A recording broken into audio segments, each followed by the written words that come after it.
So with that being said, I will now pass us to Dr. Sukhthankar, who will be introducing our esteemed presenter for today.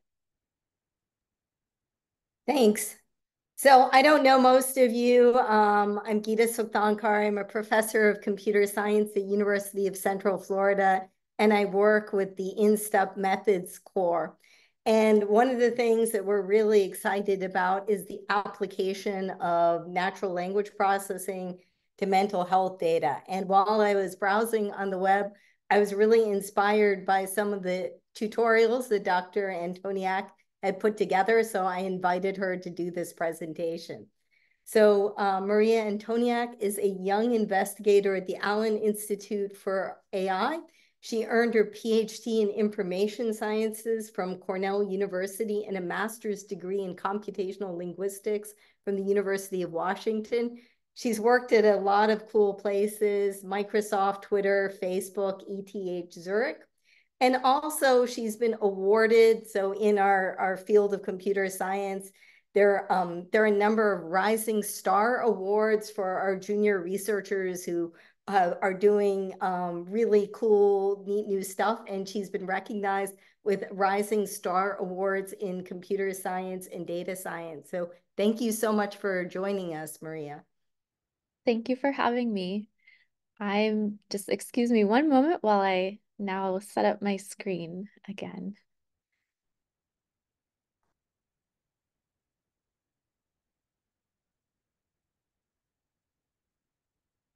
Okay, almost.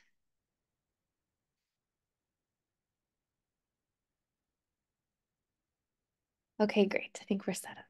So yeah, thank you so much for having me. I'm excited to talk to you all today. This will be a bit more of a, research talk about some of the things I've been working on and thinking about in relationship to NLP and maternal health and reproductive health. But I've tried to sprinkle in some kind of like introduction to NLP in here because as I understand, some of you maybe are newer to natural language processing and the methods in that field.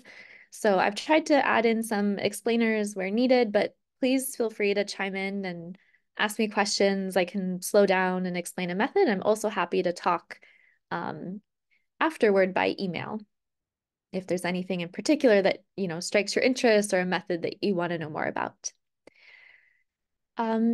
I'll start with just a little bit about me and my research.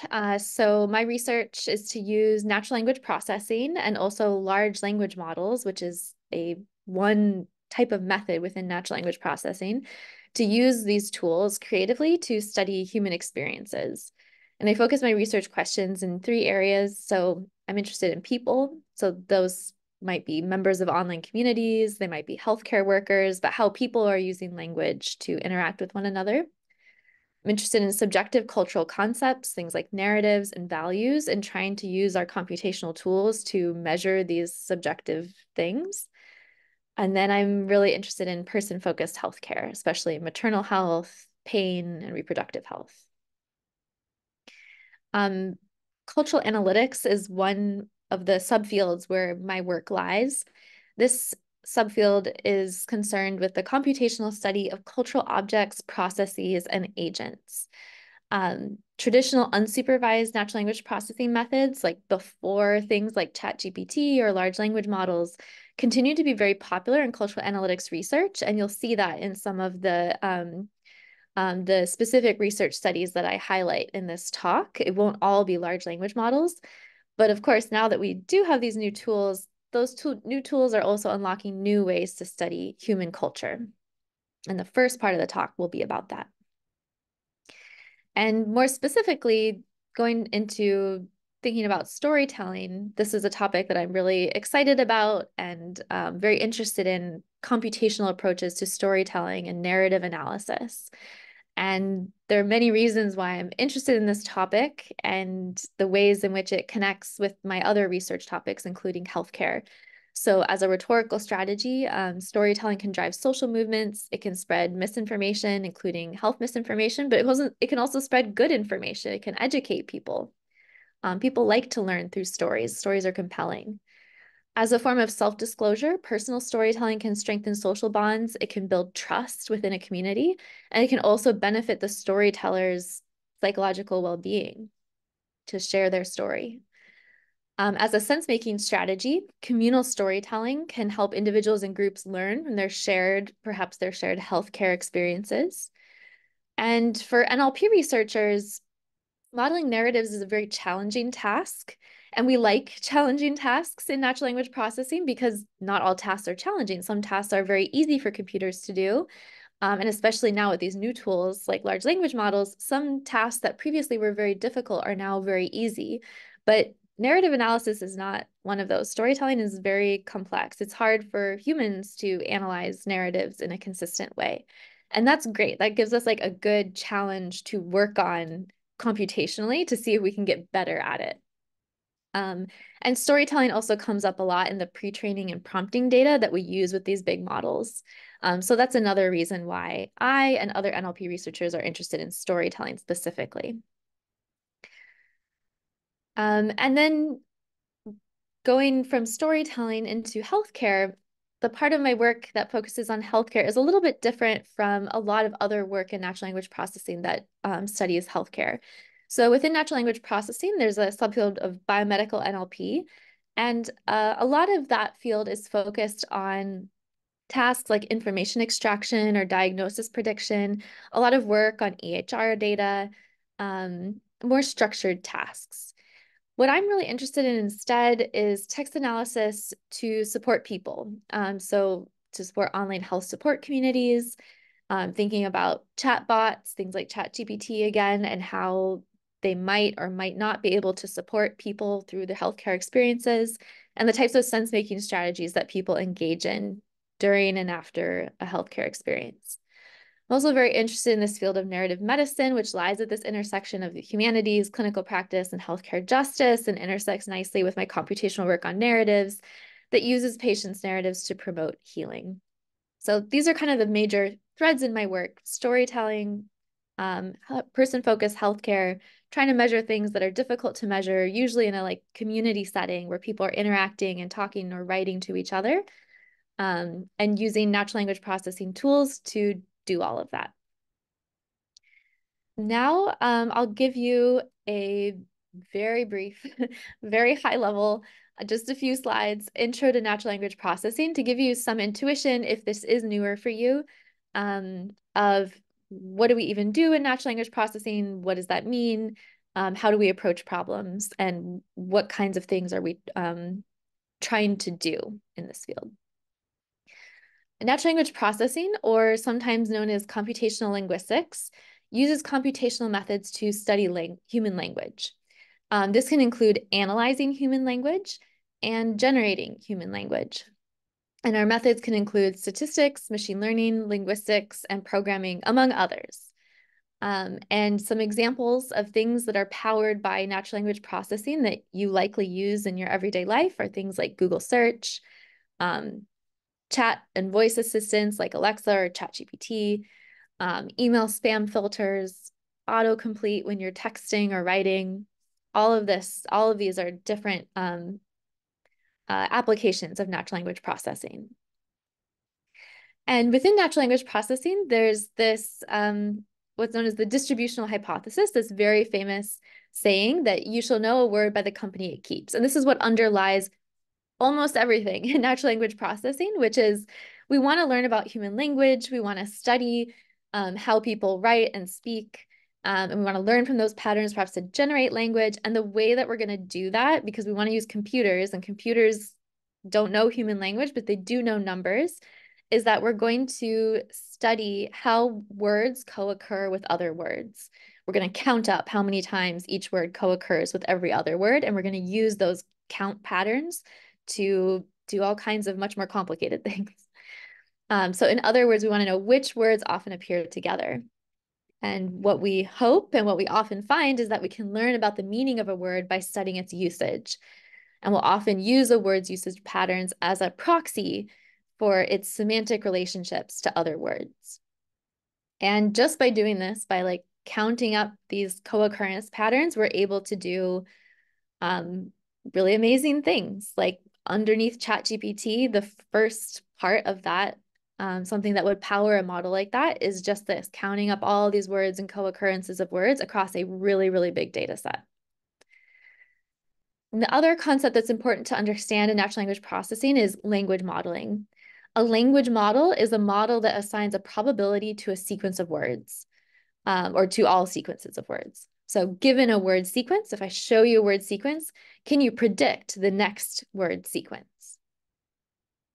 And now we talk about large language models. So language models have been around for a long time, but more recently we talk about large language models, or LLMs.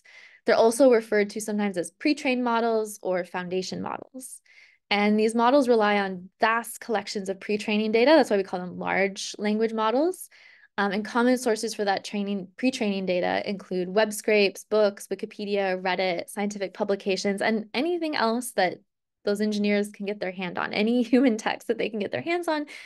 Code, I left that out. Code is an important other data source that's used for these large language models. It all gets thrown in, things get counted up, and out comes something like ChatGPT. There's some important risks to keep in mind, and we'll go a little bit deeper on this in a bit.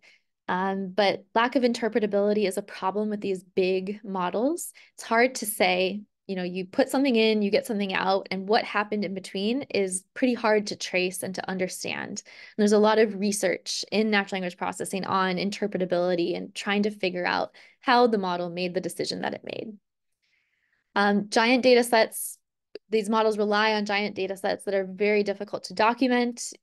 You may be familiar about this also, in the news. There's a lot of concern about that training data and where it comes from, copyright issues, who owns that data. Is it okay for the people who created those models to take and use that data to train a model? And because the data sets are so big, even answering questions like, is my is my data in that model, or how many duplicate documents are in that data set? Those are very difficult. Like, we have to write research papers and come up with research methods just to answer those questions. So that's hard. There's poor representation and quality for non-English languages. Depends on the language, but in general, we have the most data and best performance for English.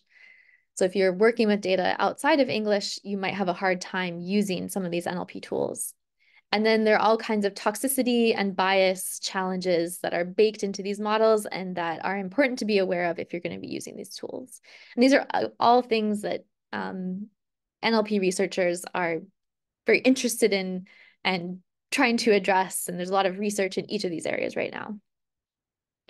Now, how do we use NLP models? So we have a bunch of pre-training data. That's all those documents that I'm showing on the left. They go into this model. Stuff happens in there. We have a model. And then we have really like 3 ways that we tend to use that model. We call it fine-tuning, few shot, and zero shot.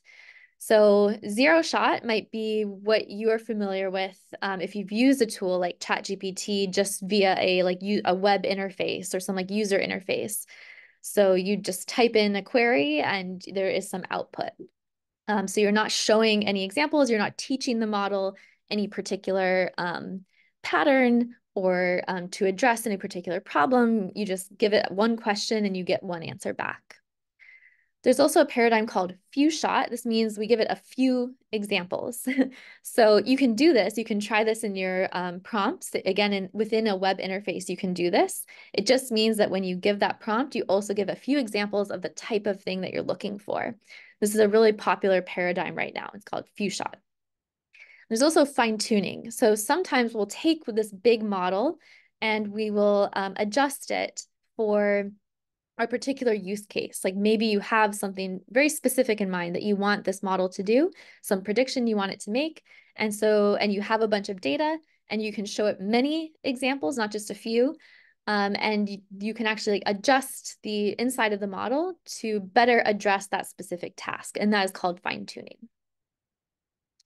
Within the world of LLMs for healthcare, there are many different tasks that people have been trying to use LLMs for within the healthcare context. So these can be things like information retrieval. So like find all the EHRs with patients aged 30 to 35. It could be a task like prediction. So given this health history, how likely is this condition?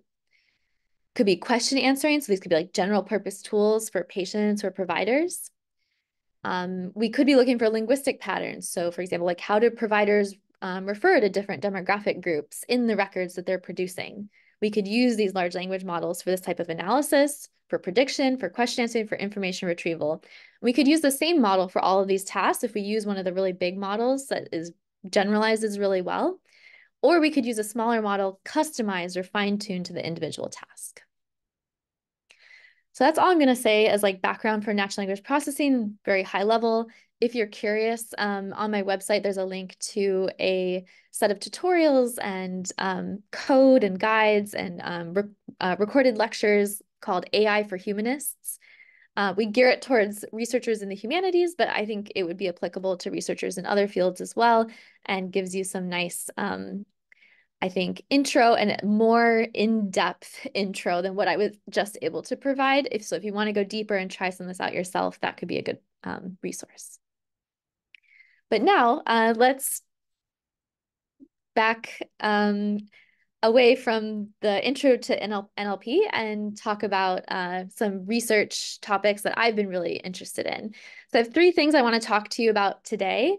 We'll see if we get to all of them. But the first one is considering this question of natural language processing tools for a particular healthcare topic and how we should or shouldn't be using natural language processing when we approach a healthcare topic in particular.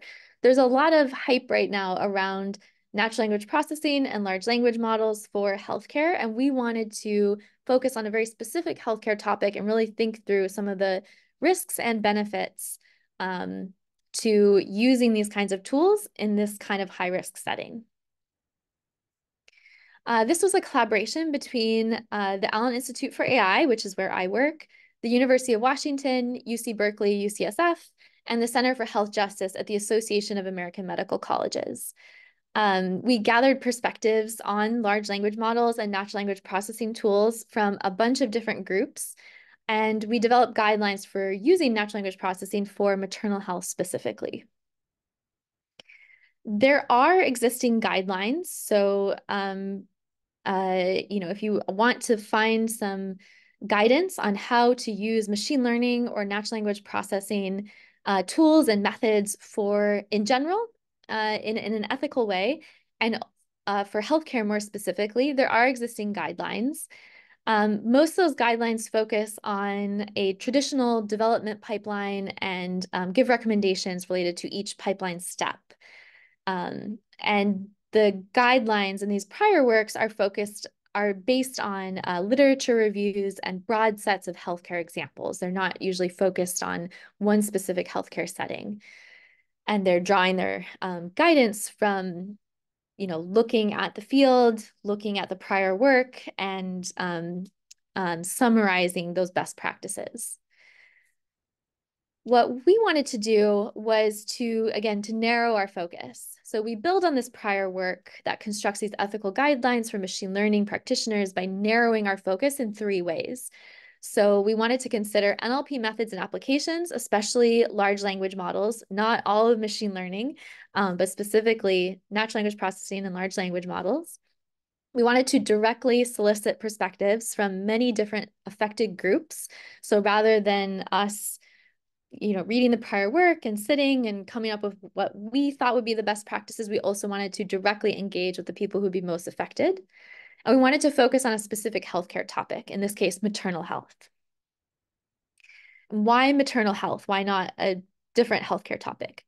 3 reasons. So one is that there are already a lot of prior research studies and applications of natural language processing methods focused on maternal healthcare specifically. So we have a lot of examples to work with, and we know that there is definitely interest in applying NLP methods to maternal healthcare challenges. Second, pregnancy and childbirth are very common events that often comprise a person's sole or major interaction with the healthcare system, which increases the significance and also abundance of perspectives on this particular topic. So out of all possible healthcare topics, maybe this would be a good one to focus on because of its relevance to many people. And third, perhaps most importantly, maternal health is a perfect storm of healthcare vulnerabilities with historical biases, abuses of power, shifts in power dynamics that influence care, entirely separate from anything related to AI, machine learning, or natural language processing. There's a long history, a long complicated history.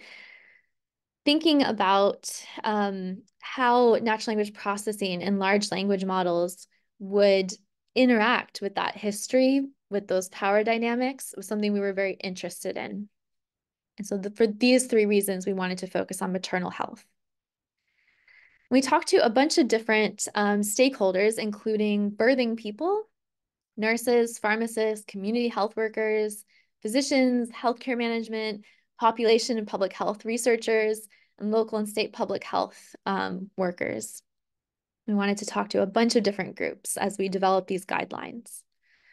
And the overall format that our study took was in the first part, we solicited these perspectives. Again, we wanted to speak to people directly, so we did that in two ways. We hosted a workshop with the Association of American Medical Colleges. It was hosted by them, and then within that workshop, we had a particular session that we were in charge of. There, we had 236 participants in our session. And then we also solicited perspectives via an online survey platform, Prolific, to get additional perspectives from specifically birthing people and medical professionals. In both cases, the experimental procedure was very similar. We let these cohorts of participants interact with a large language model with GPT 3.5. We created a wrapper around an interactive demo around GPT 3.5, let people interact with that chat interface, and then surveyed them and led moderated discussion groups with the participants to hear about their experiences, both with that particular chatbot and then more broadly about NLP and related technologies and their relationship to maternal health. We then analyzed all that data, incorporated insights from prior work, aggregated common themes, and then derived our set of guiding principles, which we divided finally into a set of 9 principles, 3 themes, and those 3 themes were context, measurements, and values. I'll go into those in detail in a little bit. The workshop involved research talks, trainings, breakout sessions on many different topics related to maternal health and natural language processing, including the kinds of social biases that are baked into these models. This is a beautiful illustration that came out of that workshop. And the workshop participants opted into the workshop, unlike the survey participants who were, solicited and paid for their time. The workshop participants, they opted in on their own, and they went through most of the workshop before reaching our session. So unlike the survey participants, you could consider them as a trained cohort by the time that they reached our session. This is what the chat interface looked like. It was, instead of side by side, it would have been scrolling down. But we wanted to provide this guided interface to this large language model. And what we wanted was for people to engage with this chat interface by asking questions related specifically to maternal health. But then it could be anything related to maternal health, could be related to their personal experience, their expertise. It could be hypothetical. But before the question that they ask here, we also ask them to explain the background to their question. So they can ask as many questions as they want. We were given about 20 minutes to interact. And then after each question, we asked them, what did you think about the response from the model? Was it accurate? Was it trustworthy? Was it useful? Was it up to date? Or are you not sure what to think? And then after that interactive session, we then had these breakout moderated discussion rooms where we went through a set of 4 high-level questions. How was your experience with the chatbot? What stood out to you about the responses from the model? What are your dream NLP tools for maternal health? What tools should never be built? Which maternal health stakeholders, birthing people, nurses, doulas, etc., would benefit or be hurt by natural language processing tools? And what principles should guide the use of NLP for maternal health? What should be the goals and guardrails? So these were moderated sessions with the workshop participants. With the online survey participants, we'd ask them to write out their answers to these questions. Our final set of participants, so there's 3 cohorts. The workshop cohort is what I'm showing at the top. That was the largest. We had 39 people who ultimately filled out all the paperwork and the survey and participated in the discussion. And then we had 30 healthcare workers and 30 birthing people who participated via the survey platform, Prolific. The workshop participants on average were reported being less familiar with AI, machine learning, or natural language processing than the participants we recruited from Prolific. We asked them, how familiar were you before the workshop? And the workshop participants had overall a slightly more negative view on average of AI than the Prolific workers. They had just exited a previous session run by Ruha Benjamin, who is a fabulous researcher at Princeton who studies, among many things that she studies some of the racial biases that are baked into these AI models. So they had just come out of a session with her. So I'm not totally surprised to see this more negative perception coming up in the survey results from the workshop participants. And overall, we didn't see big differences in their reported general trust or their trust in healthcare providers specifically. So all this is to say that we had these 3 different cohorts. They are not exactly the same. They were not primed in exactly the same way. We're not trying to prove anything about the differences between these cohorts, but we did want to talk to people in different settings and from different backgrounds, but who each had some kind of investment in maternal health. And what we asked them as part of the survey was to rank a set of 12 values. These values come from a prior study.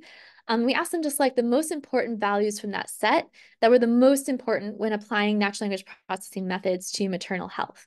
So these values are things like safety, privacy, human autonomy, performance, transparency, fairness, etc. And we found that these different groups of participants did indeed have different views of the values that should be prioritized. For example, birthing people prioritized social good over the other groups, and the healthcare workers prioritized accountability over the other groups. So there wasn't one uniform view of what should be prioritized. And from our participants' discussion, the survey results, including what I just showed you, and prior work, we derived our set of 9 guiding principles for the use of NLP for maternal health care. Each principle includes discussion, representative quotations from our participants, and practical advice for researchers and practitioners. And this work led not just to the kind of academic work that I'm showing you right now, but also to what a set of foundations of responsible NLP use for maternal health equity, which is a tool hosted by the AAMC and used to improve AI literacy for maternal health care workers. And you can read more about that on their website. But to dive into our set of 9 guidelines, so I'll go 3 by 3 through our different themes. The first theme was recognizing contextual significance. And within these 3, the first principle was to be aware of power dynamics in the care team. And here we were really inspired by a prior work, a book called Data Feminism by Catherine D'Ignazio and Lauren Klein.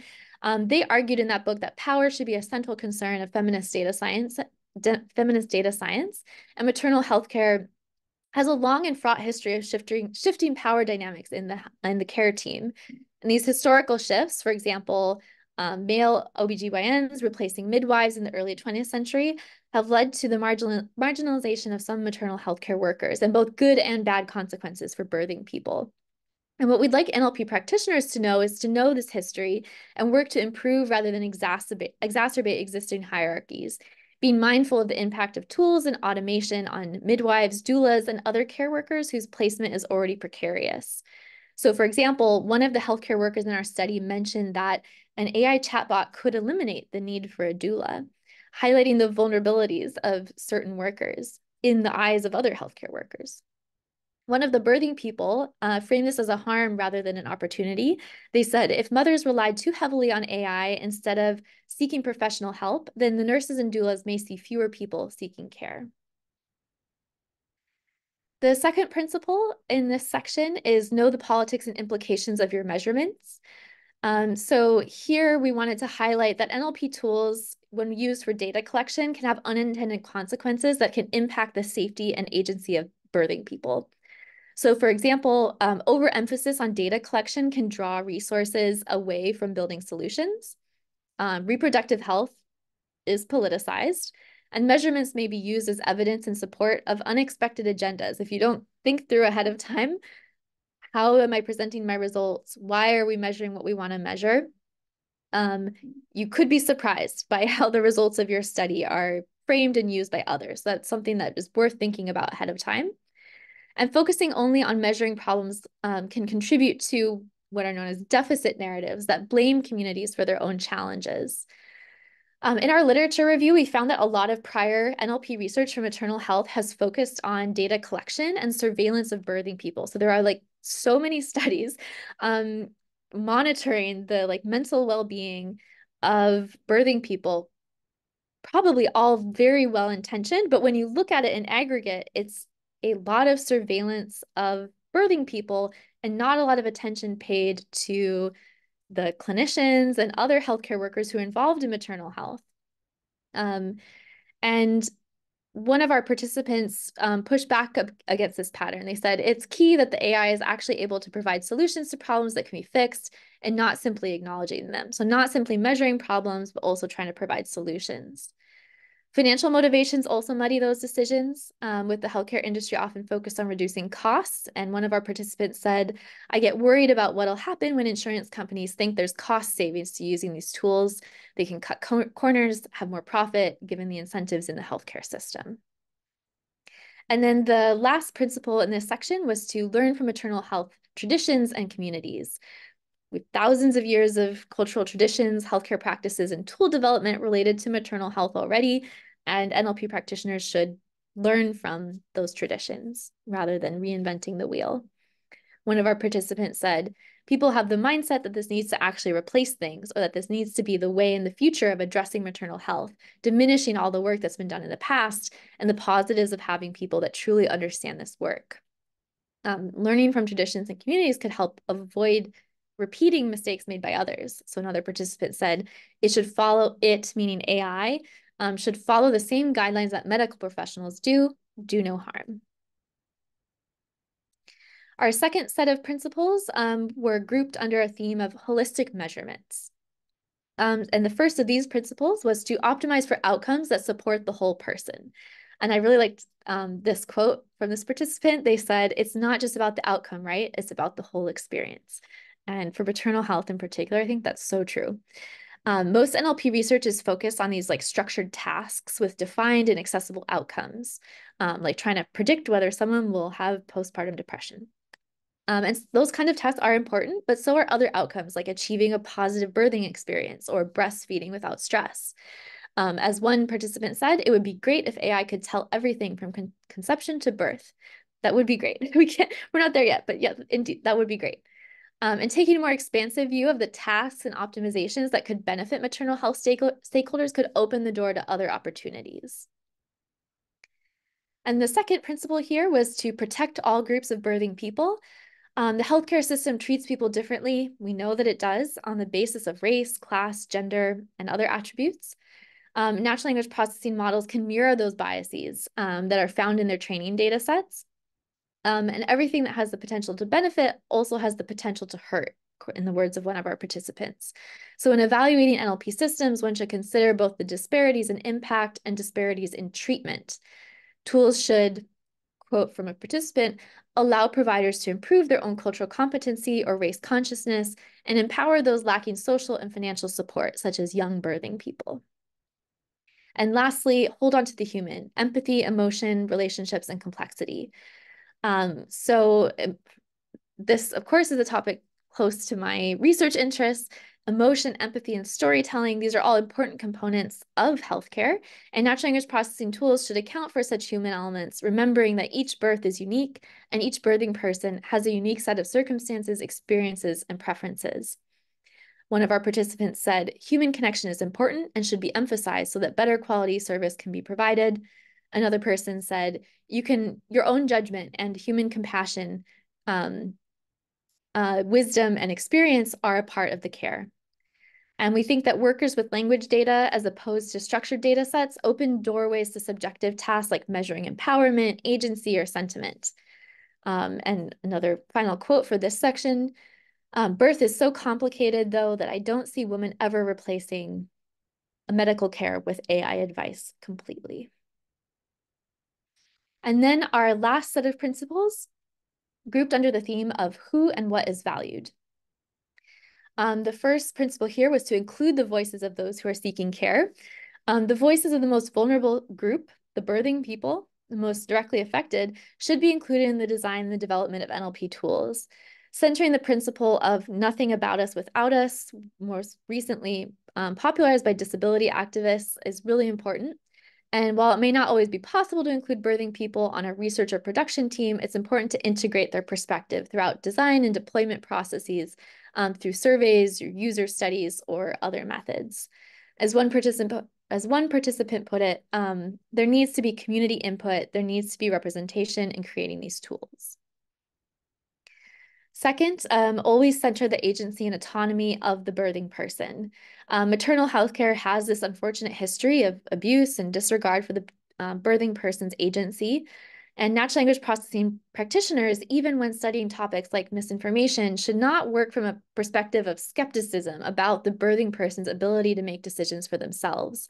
How NLP tools are being used to make decisions in maternal health should be disclosed to the birthing person, such that, to quote a participant, the person using it knows what kinds of information or advice it can give and that it cannot give. Correspondingly, there are some tools that perhaps just shouldn't be built, such as, in the words of one of our participants, anything infringing on the rights of the mom or the baby. And then the last principle, respect and support for data sources. So generations of birthing people have passed down oral stories, they've written books, created online content about pregnancy, labor, and postpartum. And NLP studies and tools often benefit directly from that knowledge and data and should give credit, at the very least, and be designed to avoid supplanting systems of support that are already thriving. As several of our workshop participants observed, ChatGPT and similar chatbots don't really note their references of where they're getting information from. And the principle that should guide these tools is to have transparency for its sourcing of data. Now, overall, in our discussion with our participants and the survey results, our participants reported largely positive attitudes towards the NLP tools with some important caveats. So, for example, our workshop participants expressed high hopes about the development and adoption of NLP tools in healthcare, but all of them agreed that NLP tools for maternal health should always be designed to be assistive rather than autonomous. And settings in which NLP tools were viewed to be particularly useful to healthcare providers included reducing administrative burden and improving medical education and training. On the other hand, tools for decision-making settings were viewed negatively. These results contrast with current trends in natural language processing research that I mentioned, which tend towards surveillance of birthing people and tasks like risk prediction. Those are the opposite of what our participants were calling for. Birthing people viewed NLP tools very positively, especially for providing information and recommendations. For example, participants wrote that they wish they had the chatbot during their pregnancy. One person said, "I wish that it had been around when my son was a newborn so I could interact with it during late night feedings. One, to give me something to do, and two, to make me feel like I wasn't alone." And they emphasize how comforting it would be to have this fast and convenient resource to address fears they have, whether what they were experiencing was normal. One participant said, "Just to have something there to ask questions to when I'm not sure as to what is happening or when I need a quick answer."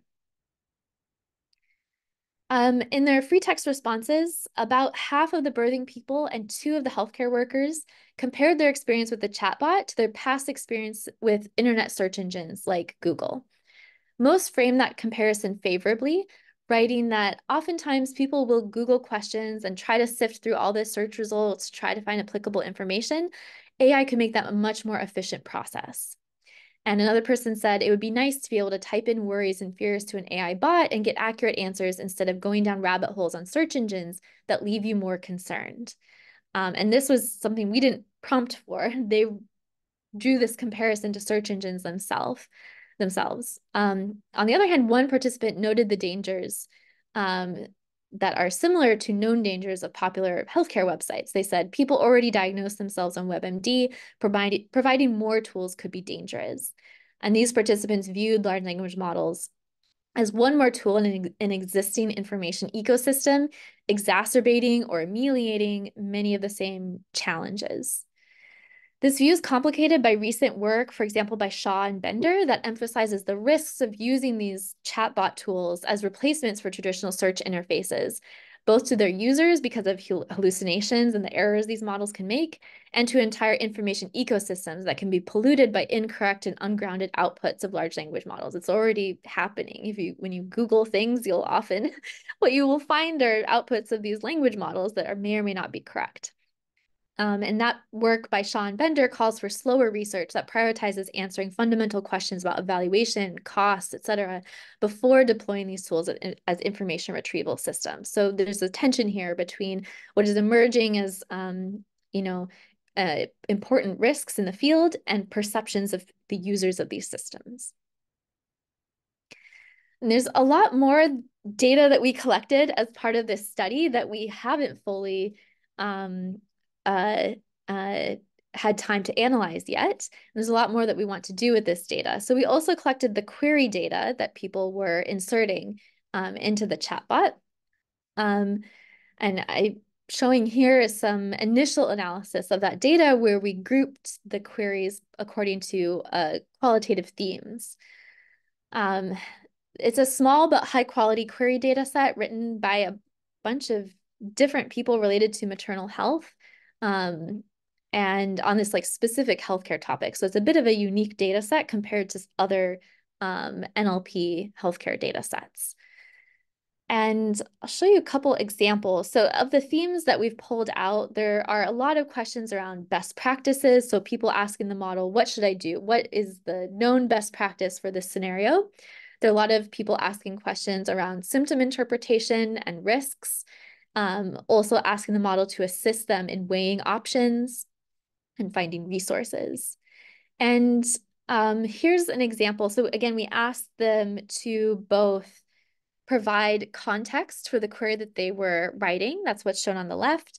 And then the query itself is shown on the right. So these were all queries grouped under the theme of seeking definitions and information. So these were questions like, what is a labor induction? What is the difference between preterm labor and Braxton Hicks contractions? How often is Pitocin used? And then one of the themes that I find really interesting and didn't expect ahead of time was there were quite a few queries related to planning communication with a provider. So trying to script out a healthcare interaction ahead of time. And in the context that the users provided, the participants provided, they often would give context indicating that their motivation for this query was based on previous healthcare interactions where they felt dismissed or they felt that the provider wasn't taking their concerns seriously. So for example, in this first row, it says she's at her appointment with a new provider and considering sharing what she's been feeling, but she's hesitant because she's been ignored by providers in the past. And the question is pelvic pain normal for first-time mothers? So it's people trying to, again, plan out interactions with healthcare providers by play acting or getting new patterns for how they can phrase their questions by using these chatbot tools. Okay, so that was my first time talking through that paper, and it took a lot longer than I thought it would. But that is my most recent work in this space of NLP and maternal health, and the one I'm most excited about. I'll just, I'm going to skip over this particular study. We had some prior work using NLP tools to analyze the narrative shapes in people's birth stories, and examining the like diverging pathways and framing that people brought to their birth stories. I'm going to skip over this, sadly, but you can find the paper on my website if you are curious. And then I'll just briefly touch on this study about sense making, about contraceptive methods across online platforms. So just going to like very briefly give you like a little bit of an applied view, not using large language models, but using some different methods from natural language processing to analyze the types of healthcare support that people are seeking and providing in online communities. So birth control plays an important role beyond contraception. It can be used to treat and manage many different medical conditions. But because birth control methods are not one size fits all, and the choices of whether to use birth control and which method to select are complicated by many different things, including personal belief, cost and accessibility, and a wide array of side effects that are difficult to predict and identify.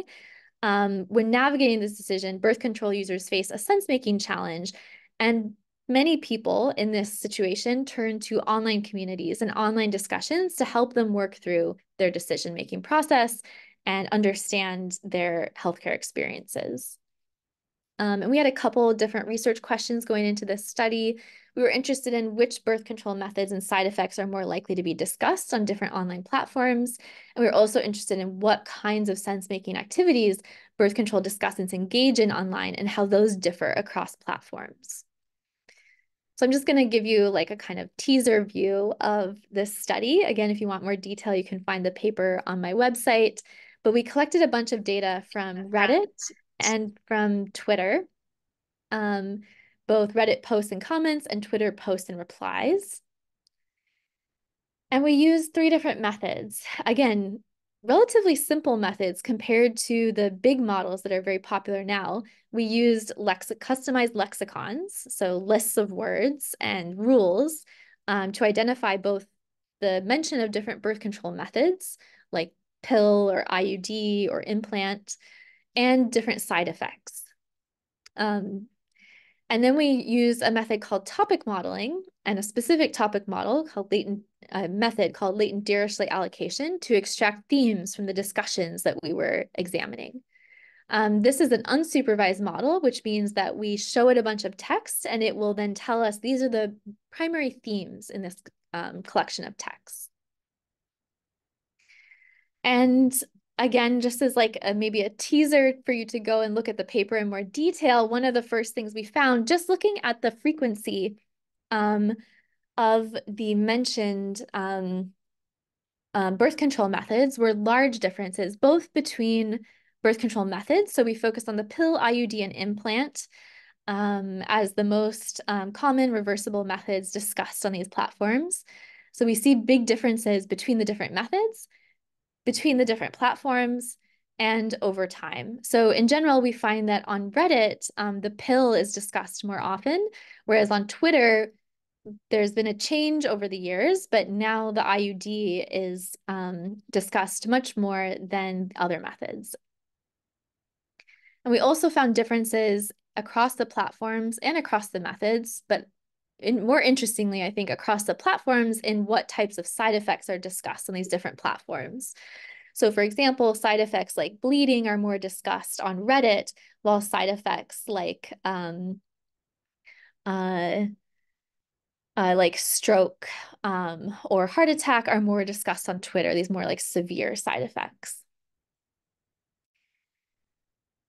And last kind of teaser result from this study, this is from the topic model. So here we were extracting these sense-making themes from the discussions happening on these different platforms. And our final set of sense-making themes included storytelling, risk analysis, timing and calculations, method and dose comparison, and causal reasoning and information explanation. So I'm showing 4 of those here: storytelling, information explanations, risk analysis, and timing and calculations. And the associated topics on Reddit and Twitter and how strongly associated those themes were with the different birth control methods. Those are the columns: IUD, implant, and pill. And we find that there's a greater number of storytelling topics for the IUD and the implant than for the pill. An examination of those topics shows that insertion and removal experiences fuel that pattern. Each of the methods is associated with risks and is included in method comparisons, but the pill in particular is included in discussions of timing and calculations. I'll skip this and just say a little bit about future work and what I'm interested in doing and where I see interesting work happening around LLMs, NLP, and healthcare. So one is around modeling narratives. Again, storytelling is this really powerful driver of community sense-making processes that can also spread misinformation. We found that also in the contraceptive study, that storytelling was an important sense-making strategy in those communities. We need more studies, and more studies, I think, on the computational side that are also drawing on this field of narrative medicine. Within the realm of LLMs and healthcare, we need new solutions so within healthcare, we need new solutions to big challenges like lack of accessibility, physician burnout, and we need every tool in our toolkit, I think, to help us address those challenges. And we're already observing care seekers using large language models to script communication with their healthcare providers, to seek information, and complete other tasks to support themselves. But there are many risks involved in using NLP to address those challenges, things like power consolidation, privacy implications, biases, and errors. So we need people who have deep knowledge on the healthcare side to be involved in these conversations and in this research, as we figure out where, if anywhere, large language models can really be helpful.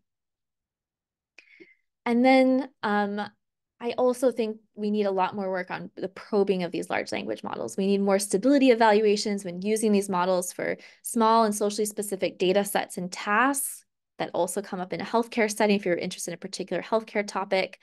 And we need more benchmarking of model performance across domains and communities, measuring variation in and across specific cultural contexts. And you could also think across different healthcare settings. So those are the places where I think we really need more work, where there is more work happening, and where we also need this conversation between healthcare researchers and natural language processing researchers. That is all. Thank you so much for listening. And we have maybe a couple minutes for questions.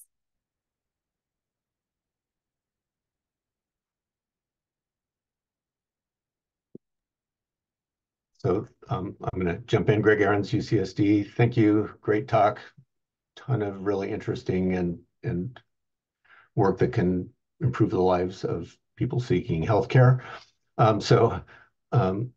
It's opportunistic. I just came off a meeting with Dr. Irene Su, who's a OBGYN cancer researcher, and I'm involved with the project on her on helping patients navigate fertility preservation benefits. And I just wanted to bring this up because the complexity so there may be political mandates, and so that's one piece of the puzzle, but health insurers design their health benefits in many, many different ways. And I think the implications for how health systems interpret the benefit packages and how those are or are not communicated to patients is really a sort of a difficult problem. In 2 minutes, can you solve this problem?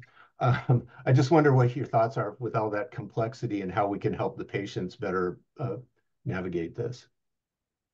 Well, I think that is a perfect example of some of the tensions I was highlighting in the talk between what users of these systems are doing and what they are themselves finding helpful and report finding helpful, and what we know from the research side and from the practitioner side is risky. So this is a simplification and summarization are two tasks that these big models, so things like ChatGPT, are in some sense really, really good at, that you can give it a text like this complicated insurance documentation and ask it to summarize or find the information that's most relevant or explain it in a way that I can understand, using words that I know. Those are things that on the surface level, these models are really good at, and that anecdotally I hear again and again and again from people in my personal life, at work, that this is how people are using those models, and that they report that it is working for them or working well enough for them that it's worth using. But these models come with all the risks that I talked about in the talk. They can hallucinate, they can give you inaccurate information, they can leave out information that might be very important. So no, I don't have a solution in 2 minutes, but I would say it's a great example of risks and opportunities in the current state of the field. Yeah, thank you. I see that Dr. Rabin has her hand up also. Thank you. I know we are over time, so my question is very brief. First of all, this was fascinating, and I can't wait to dig into this more. If we wanted to incorporate AI and natural language processing into our own work, what would we do to learn about this more and to engage the right people to help us? So if you immediately want to try something, again, you can go to our AI for Humanists tutorials. I promise I'm not just trying to plug them. They're designed for exactly this, to help you go deeper and to not hide the technical detail from you. And so we have what are called Google Colab notebooks. So you won't need to download anything. If you're new to coding, you won't have to download or set up anything, but you can immediately start working directly with exactly the code that I use myself when I'm fine-tuning a model. So that is all available on that AI for Humanists website. Otherwise, I mean, collaboration. I think people on the AI and NLP side, a lot of people are I think very eager for collaborators and don't know where to find the healthcare collaborators. So I think if you reach out to people, you might find a collaborator who's excited to bring those methods to your research problem. Thank you.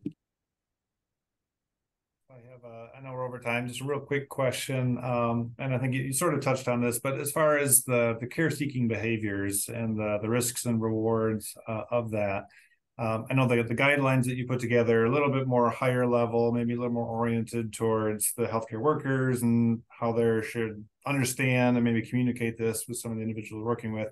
But is there work that you're either aware of or things that even can help Chat GPT give you better results? And are there some guidelines and strategies and things to support the care seekers in that type of effort to try to improve and the quality of the responses and minimize the risks of hallucinations?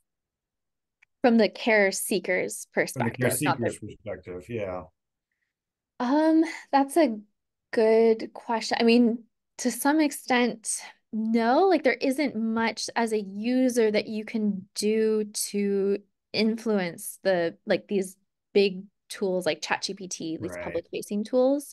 There's things I think you should know. And I guess I'll plug another thing. We have a article on Medium. I'm blanking on what the title is, but it's something like what you should know if you're using tools like ChatGPT, as a user. So things like, yeah, it can hallucinate. It can just make up an answer that has nothing to do with reality. It can be biased. It can give you bad, toxic, harmful advice. So we just list out the things that we thought were most important for the users to know. That's Yeah. I mean, then there's a whole question about advocacy and political action, and that's where definitely users can be more involved, but that also I think requires understanding more, reading more, understanding the same problems I was just talking about, and then advocating for better tools. Thank you. Also, I'm happy to stay as long as you want. I can stay here and keep answering questions. That is so kind of you, Dr. Antoniak. I see we have maybe we can take this one last question. Looks to be from Mercy Oladipo. I hope I'm pronouncing your name correctly, but Yeah, good job. Thank you. Hi, Dr. Antoniak. I had a question. So you mentioned on some of the slides previously around like physician burnout, and I know there's been a lot of work also looking into like alarm fatigue with nurses, things like that. When it comes to using NLP for like clinical decision making, have you found anything that's interesting or potentially like good takeaways with it, like in terms of how do physicians want the information presented? You know what I mean? 'Cause I think oftentimes like work that usually excludes clinical collaborators just like puts really a lot of info on there. You think that they want all the insights possible, but then they get overwhelmed. So when it comes to actually giving feedback that can be actionable and useful, do you have any takeaways of what that could look like? Yeah, that is a really great point. And I'm just picturing all like there's so many studies in natural language processing on like summarizing or generating like EHR, like writing the notes for the clinicians, but not a lot of that work actually engages with the clinicians and asks them like, what do you want the note to look like? Like what would be most helpful if we could generate whatever you wanted, like we're not constrained anymore by you writing this. And to be honest, I don't know of much work off the top of my head um, that considers that. There is some work um, on the types of like sense making biases that researchers and users of these systems bring to their interpretation of outputs of these generative models that would be related and would could inform that design. But no, I don't know of a study that directly addresses that question. Okay, thank you. The only one that actually we'll just go all the way back. There might be something useful in almost there. In these two studies at the bottom. So there's a study on developing guidelines for the deployment of sepsis detection, and then this other study on developing ethical guidelines for NLP for early detection of Alzheimer's disease. And if I'm not mixing up something, I think at least one of those studies had some like direct input from the clinicians, and that might be a good place to start. Okay, thank you. Appreciate it. Well, again, thank you so much, Dr. Antoniak, for joining us today and guiding us with this really fascinating presentation. If I'm not misunderstanding, I believe you had agreed to potentially share your slides. Yes. Okay, perfect. Thank you. So certainly we can pass on these slides to anybody who is interested in them. Again, thank you so much. Such a fascinating presentation. And we appreciate you and everyone else staying on a bit late to continue with the engaging discussion. Yeah, thank you so much for having me, and happy to answer more questions by email if anything comes up. Thank you. Lovely. Thank you so much. Take care, everyone.